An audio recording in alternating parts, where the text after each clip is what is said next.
Tidak semua warung makan hanya menjual rasa. Ada yang diam-diam juga menjual jiwa. Di desa kecil yang jalannya sepi saat malam tiba, pernah berdiri sebuah warung sate kuda sederhana. Dari luar, tak ada yang tampak aneh. Hanya asap tipis, bara arang, dan bau daging terbakar yang menggoda. Namun tak banyak yang tahu, di balik aroma itu tersembunyi perjanjian gelap yang tak pernah boleh dilanggar. Cerita ini bukan tentang kekayaan, bukan pula tentang usaha keras yang berbuah manis. Ini adalah kisah tentang jalan pintas, tentang seorang kepala keluarga yang memilih menyerahkan segalanya demi rezeki instan, tentang bisikan yang terdengar saat hati paling lemah, dan tentang harga yang selalu dibayar lebih mahal dari yang dijanjikan. Jika suatu hari kamu mencium bau sate kuda di tempat yang seharusnya sepi, atau mendengar ringkikan kuda saat malam terlalu sunyi, mungkin kisah ini belum benar-benar berakhir. Mari kita mulai dari awal, dari sebuah warung kecil dan seorang pria bernama Pak Jaya. Pak Jaya berusia 35 tahun. Tubuhnya kurus, kulitnya legam terbakar matahari. Hasil bertahun-tahun berjualan di pinggir jalan. Setiap pagi buta, ia sudah bangun sebelum azan subuh, menyiapkan arang, menusuk potongan daging kuda, lalu mendorong gerobak kayunya ke tepi jalan desa. Warung kecil itu diberi nama sederhana, Sate Kuda Pak Jaya. Istrinya, Ibu Uter, selalu membantu dari rumah. Perempuan itu jarang mengeluh meski hidup mereka pas-pasan. Sementara Randy, anak pertama mereka yang masih duduk di bangku SD, sering ikut menemani ayahnya sekolah, duduk di bangku kayu sambil mengerjakan PR. Namun belakangan, warung Pak Jaya semakin sepi. Pelanggan yang dulu rutin datang satu persatu menghilang. Ada yang hanya lewat tanpa menoleh, ada yang sekedar berhenti sebentar lalu pergi. Arang sering padam sebelum sate habis terjual. Kadang seharian penuh hanya 2 atau 3 tusuk sate yang laku. "Yang sabar, Pak, mungkin belum rezeki," ucap Ibu Uter suatu malam. Pak Jaya hanya mengangguk, meski dadanya terasa sesak. Setiap malam ia menghitung uang hasil jualan dengan wajah muram. Jumlahnya tak pernah cukup. Untuk beras saja harus berutang ke warung tetangga. Suatu sore saat Pak Jaya sedang membersihkan meja warung, ia melihat sesuatu yang membuat tangannya gemetar.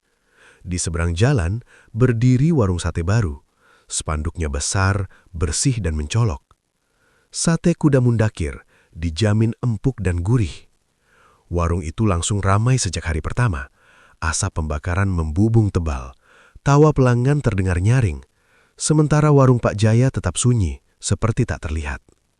Sejak hari itu, Pak Jaya mulai merasa ada yang berubah. Setiap malam saat menutup warung, ia mencium bau anyir samar. Bukan bau arang, bukan bau daging. Bau yang membuat dadanya sesak dan kepalanya pening. Randy pernah berkata pelan, "Pak, tadi Randy lihat kuda hitam berdiri dekat warung. Tapi pas Randy lihat lagi, udah nggak ada." Pak Jaya menganggapnya hanya khayalan anak kecil. Ia tak tahu, malam itu adalah awal dari jalan gelap yang akan menelan seluruh keluarganya. Dan warung sate kecil itu bukan lagi sekadar tempat mencari nafkah. Bab 2. Munculnya pesaing bernama Mundakir. Sejak warung sate kuda Mundakir berdiri, hidup Pak Jaya terasa seperti pelan-pelan direnggut.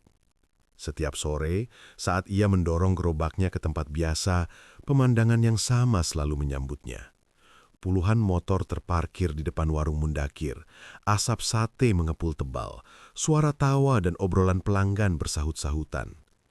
Sementara di warung Pak Jaya, hanya ada kursi kosong dan arang yang membara tanpa tujuan. Mundakir bukan orang asing, ia pendatang baru di desa itu. Bertubuh besar, bermata tajam, dan jarang tersenyum. Namun setiap pelanggan selalu memujinya. Daging sate buatannya disebut empuk, gurih, dan memiliki rasa yang beda. "Sekali makan, pasti balik lagi," kata seorang pelanggan sambil tertawa. Pak Jaya mendengar semua itu dengan dada panas. Ia tak bisa menyangkal, rasa sate Mundakir memang aneh, terlalu nikmat untuk ukuran sate biasa. Bahkan baunya pun berbeda, Lebih tajam, menusuk hidung, membuat perut lapar meski baru saja makan. Suatu malam, Pak Jaya memberanikan diri menghampiri warung Mundakir. "Mas, boleh tahu, daging kudanya dari mana?" tanya Pak Jaya sopan. Mundakir menatapnya lama, senyumnya tipis namun dingin. "Dari tempat yang gak semua orang berani datangi," jawabnya pelan. Jawaban itu membuat bulu kuduk Pak Jaya berdiri. Sejak malam itu, keadaan semakin memburuk. Warung Pak Jaya benar-benar tak dilirik. Bahkan pelanggan lama pun pindah tanpa pamit. Uang simpanan habis. Ibu Uter mulai menjual perhiasan terakhirnya. Di rumah, suasana berubah muram. Randy sering mengigau, menyebut nama yang tak mereka kenal, sambil menangis ketakutan. Kudanya marah, Pak." Setiap kali Pak Jaya melewati warung Mundakir, ia merasa seperti diawasi. Pernah suatu malam, ia melihat Mundakir berdiri di belakang warung, menatap kandang kuda tua di ujung desa, tempat yang sudah lama dianggap angker dan dihindari warga. Saat itu, Pak Jaya merasakan sesuatu merayap di pikirannya. Rasa iri, rasa kalah, dan bisikan halus yang menawarkan jalan pintas. Tanpa ia sadari, nama Mundakir mulai melekat di kepalanya, bukan sebagai pesaing biasa, melainkan sebagai tanda bahwa ada kekuatan gelap yang ikut bermain. Dan Pak Jaya mulai tergoda untuk mengejarnya, apapun risikonya. Sejak mengenal warung Mundakir, pikiran Pak Jaya tak pernah benar-benar tenang.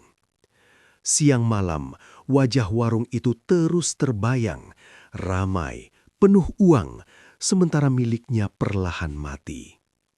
Setiap menyalakan arang, tangannya gemetar. Setiap menghitung uang receh, dadanya terasa kosong. Malam-malam Pak Jaya mulai dipenuhi mimpi buruk. Ia bermimpi berada di sebuah kandang kuda tua, gelap dan lembab. Lantai tanahnya basah, bercampur darah yang mengalir pelan. Dari balik bayangan, terdengar ringkikan kuda yang panjang dan menyayat telinga. Dalam mimpi itu, seseorang berbisik tepat di telinganya. "Kalau ingin laris, beri makan yang kami mau." Pak Jaya terbangun dengan nafas terengah, tubuhnya basah oleh keringat. Bau anyir itu kembali tercium di kamar, lebih kuat dari sebelumnya. Keesokan harinya, di warung, seorang lelaki tua datang menghampiri. Wajahnya keriput, matanya keruh, dan langkahnya pincang. Ia duduk tanpa memesan, menatap sate di atas panggangan lama sekali. "Warungmu sepi ya, Jaya," ucapnya tiba-tiba. Pak Jaya terkejut. "Iya, Mbah, rezeki lagi seret." Lelaki tua itu tersenyum samar. "Ada cara supaya warungmu kembali hidup, tapi jalannya bukan jalan orang baik." Pak Jaya tercekak, jantungnya berdetak keras. "Maksud Mbah?" Orang tua itu mendekat, suaranya diturunkan. "Pesugihan sate kuda. Sudah banyak yang berhasil, Mundakir itu salah satunya." Nama itu seperti petir di kepala Pak Jaya. Ia menelan ludah. "Bayarannya apa, Mbah?" Orang tua itu menatapnya lama, seolah menimbang keberanian Pak Jaya. Awalnya ringan, darah hewan, tapi lama-lama yang diminta bukan lagi hewan. Setelah berkata begitu, lelaki itu pergi tanpa menoleh lagi. Sepanjang hari, kata-kata itu menghantui Pak Jaya. Ia tahu itu salah, ia tahu itu terlarang. Namun saat melihat Randy tertidur tanpa makan malam dan Ibu Uter memandangi dompet kosong dengan mata berkaca-kaca, pikirannya mulai goyah. Malam itu, Pak Jaya berdiri sendirian di depan kandang kuda tua di ujung desa, tempat yang selalu dihindari warga. Angin berhembus dingin, membawa bau tanah basah dan sesuatu yang lebih busuk. Dari dalam kegelapan terdengar ringkikan pelan, dan untuk pertama kalinya Pak Jaya tidak lari.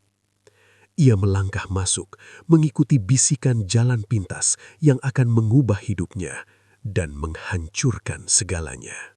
Kandang kuda tua itu berdiri miring di ujung desa, tersembunyi di balik semak belukar dan pepohonan liar. Kayunya lapuk, atapnya berlubang, dan bau busuk langsung menusuk hidung begitu Pak Jaya melangkah masuk.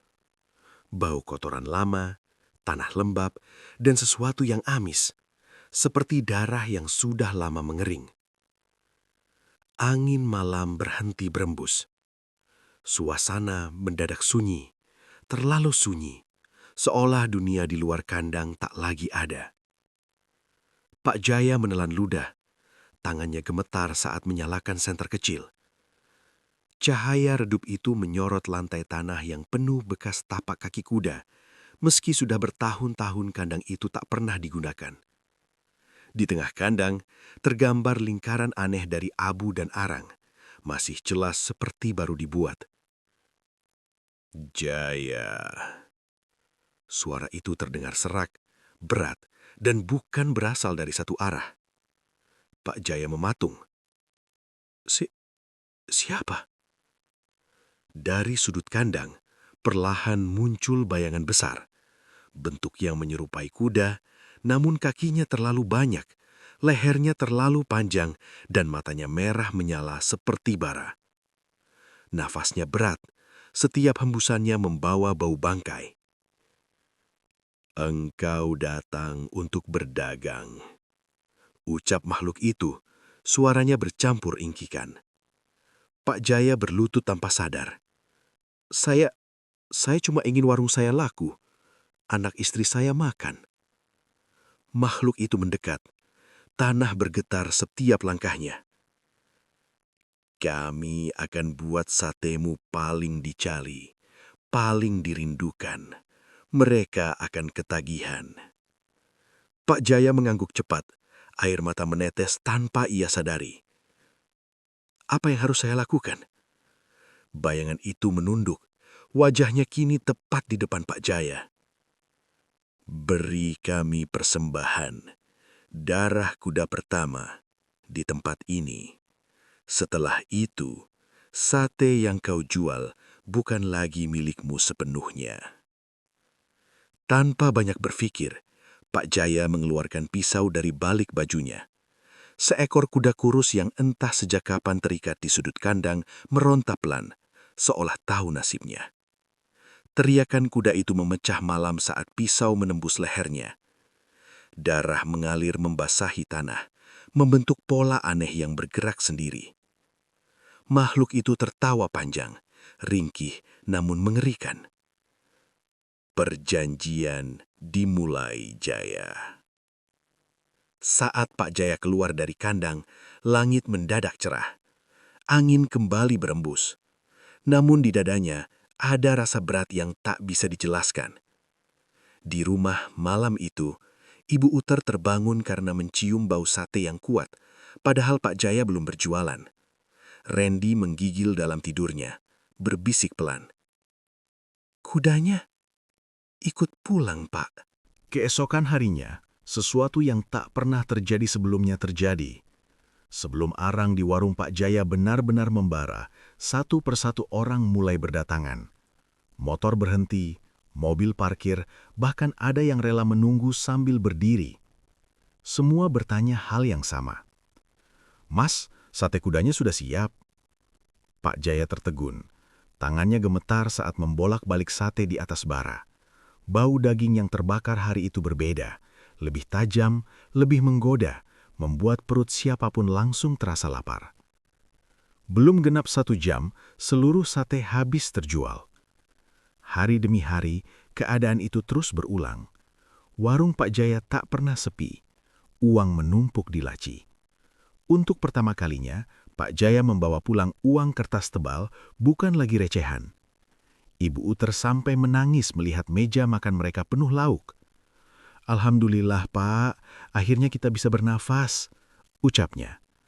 Pak Jaya tersenyum, tapi senyum itu terasa hambar. Di tengah kejayaan itu, hal-hal aneh mulai muncul. Setiap kali membakar sate, Pak Jaya merasa seperti ada yang berdiri di belakangnya. Bayangan besar kadang terlihat di pantulan pisau atau nampan besi. Jika ia menoleh, tak ada siapa-siapa, hanya bau anyir yang semakin kuat. Beberapa pelanggan mulai berkata aneh. Sate bapak ini bikin nagih. Kalau sehari nggak makan, rasanya kayak sakit. Entah kenapa, tiap makan di sini saya mimpi kuda. Pak Jaya hanya tertawa kaku, meski jantungnya berdegup tak karuan. Di rumah, perubahan semakin terasa. Randy sering menolak makan sate buatan ayahnya. Setiap kali daging itu disajikan, wajahnya pucat dan ia muntah tanpa sebab. Ada bau darahnya, Bu, bisik Randy. Malam hari, Pak Jaya tak bisa tidur. Ia mendengar suara kuku kuda berjalan di halaman rumah, pelan tapi jelas. Saat ia mengintip, tanah halaman penuh bekas tapak kuda. Namun paginya, semua menghilang. Uang terus mengalir. Kejayaan itu terasa manis, tapi di baliknya ada rasa takut yang tumbuh setiap hari. Pak Jaya mulai. Kejayaan warung sate itu tak membawa ketenangan ke dalam rumah Pak Jaya. Justru sebaliknya, sejak uang mulai melimpah, suasana keluarga mereka perlahan berubah. Dingin dan penuh ketegangan yang tak terlihat. Ibu Uter sering mengeluh sakit tanpa sebab. Pagi hari ia tampak sehat, namun menjelang malam tubuhnya lemas, kulitnya pucat, dan matanya cekung seperti orang kurang tidur berhari-hari. Dokter desa tak menemukan penyakit apapun. Cuma masuk angin, katanya singkat. Tapi setiap malam, Ibu Uter terbangun sambil menjerit, mengaku bermimpi ditarik sesuatu berkaki empat yang dingin dan kasar. Di pergelangan kakinya sering muncul lebam hitam, seperti bekas diinjak. Sementara itu, Randy berubah lebih drastis. Anak yang biasanya ceria itu kini sering menyendiri di sudut rumah, menatap kosong ke arah pintu dapur. Ia mulai berbicara sendiri, menyebut kata-kata yang tak pernah diajarkan siapapun. Jangan ambil lagi, dia lapar.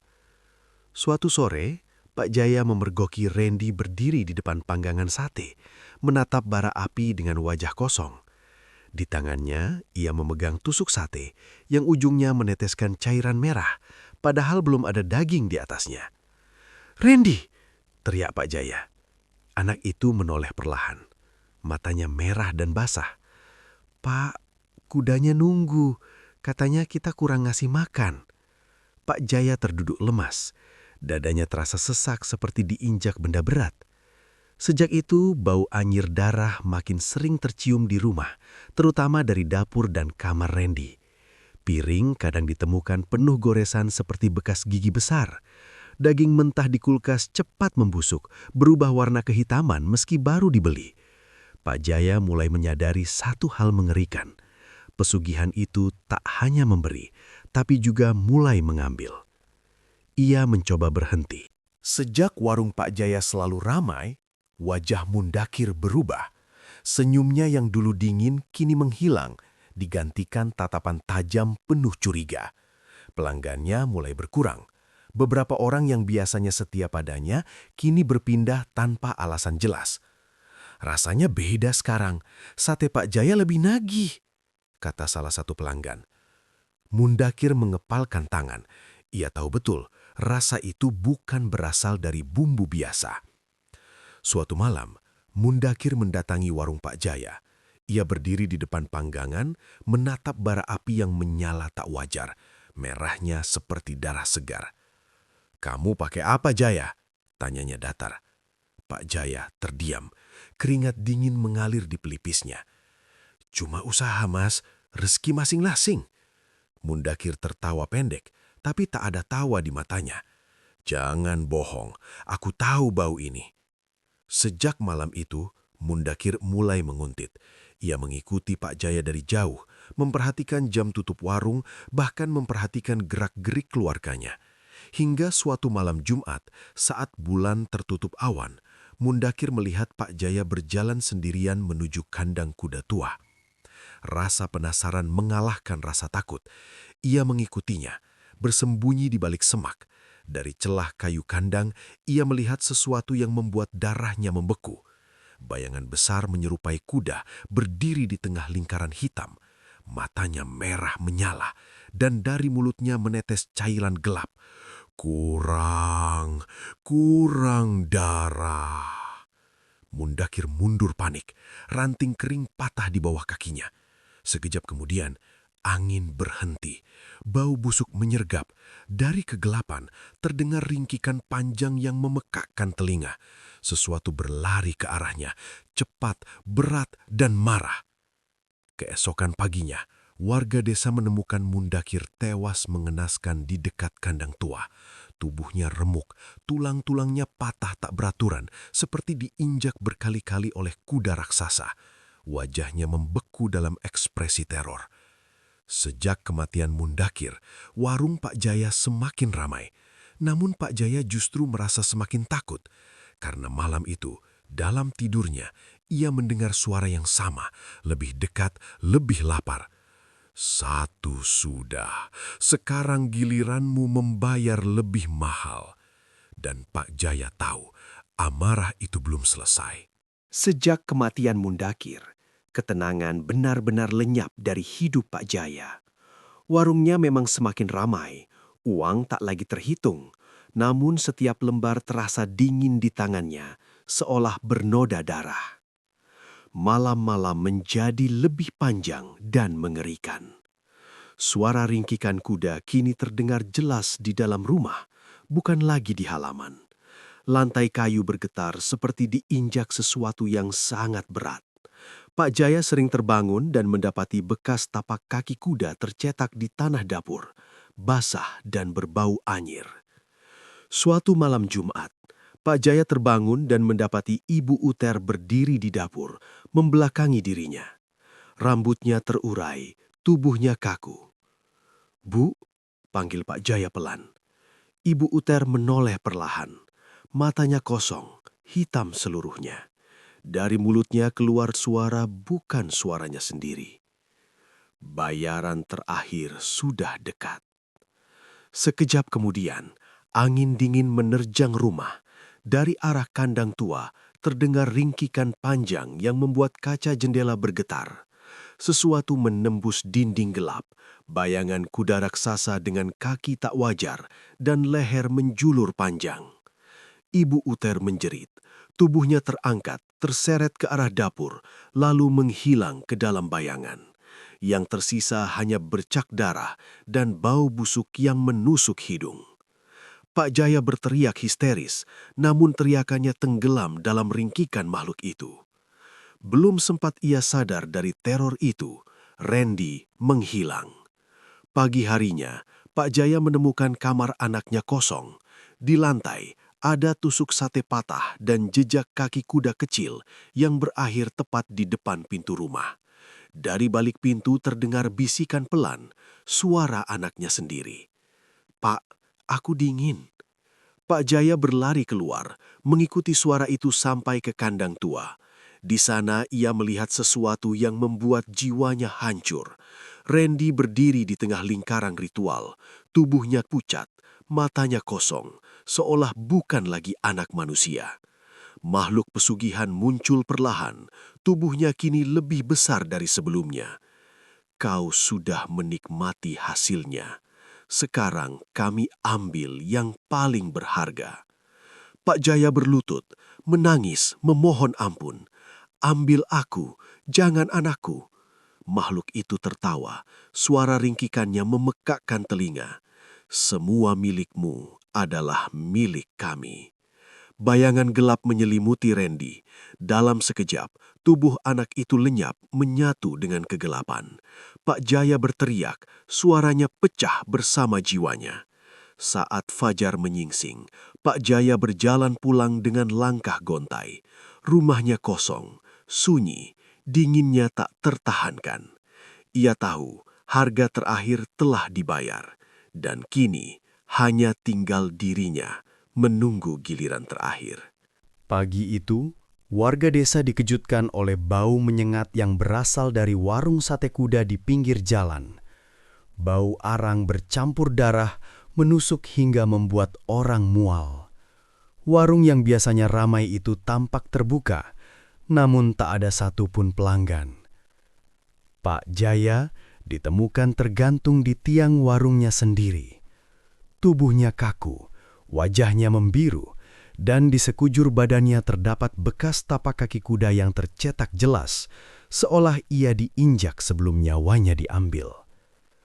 Di bawah kakinya berserakan tusuk sate patah yang berlumuran darah kering. Tak ada surat, tak ada penjelasan.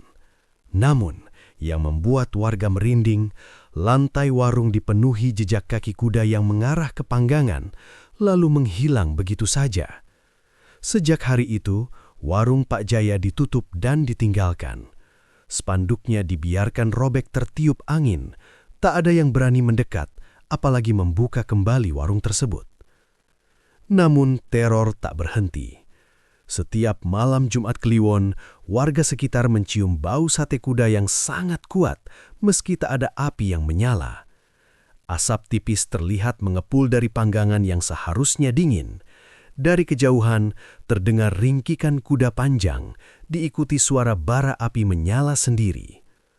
Beberapa orang mengaku melihat bayangan seorang pria kurus berdiri di balik gerobak, membolak-balik sate sambil tertunduk. Jika diperhatikan lebih lama, bayangan itu memiliki kaki menyerupai kuku kuda. Warung itu kini dikenal sebagai warung terkutuk. Anak-anak dilarang mendekat. Orang tua memperingatkan satu sama lain, jangan pernah tergoda jalan pintas. Rezeki yang datang dari pesugihan selalu minta dibayar lunas. Dan di ujung desa, kandang kuda tua itu masih berdiri. Kadang tanah di sekitarnya basah oleh sesuatu yang tak pernah hujan.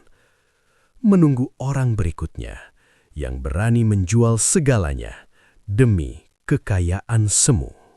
Sejak malam itu, tak ada lagi yang berani menyebut nama warung sate kuda Pak Jaya dengan suara keras.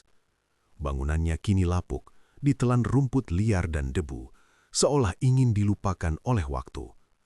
Namun desa itu tahu, ada hal-hal yang tak bisa benar-benar dihapus. Orang-orang bilang, kekayaan yang datang terlalu cepat selalu meninggalkan jejak. Jejak darah, jejak tangis, jejak penyesalan. Pak Jaya ingin hidup layak. Ia hanya ingin anaknya makan dan istrinya tersenyum. Tapi ketika jalan pintas dipilih, tak ada lagi kendali. Apa yang diberi oleh kegelapan akan diambil kembali dengan cara yang jauh lebih kejam. Kini, warung itu tinggal legenda, tapi peringatannya hidup. Jika suatu hari kamu tergoda oleh tawaran mudah, oleh bisikan yang menjanjikan keberhasilan tanpa usaha, ingatlah kisah ini. Ingatlah bahwa tidak semua rejeki membawa berkah. Ada yang membawa kutukan dan menagihnya sampai habis. Dan jika di suatu malam sunyi kamu mencium bau sate kuda tanpa ada api, atau mendengar ringkikan dari tempat yang seharusnya kosong, jangan menoleh terlalu lama, karena mungkin ada yang sedang mencari pengganti.